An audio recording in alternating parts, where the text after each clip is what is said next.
In the first quarter of 2022, the Google Play App Store will launch a new safety section within their platform.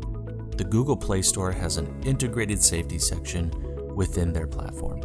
The new safety section will provide developers a way to showcase their privacy and security practices, as well as explain the data their app may collect and why. All Google Play Store apps will be required to share information in the safety section and upload a privacy policy.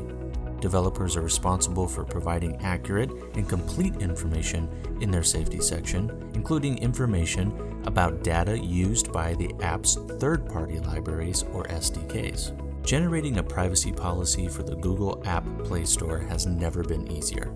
Termly's privacy policy generator can build a comprehensive Google Play privacy policy in just minutes. Google Play's efforts to increase awareness will have a positive impact on users' confidence to download apps within the store. Transparency in your data collection practices is a positive step towards building compliance. Generate a Google Play Store privacy policy and other legal policies at termly.io.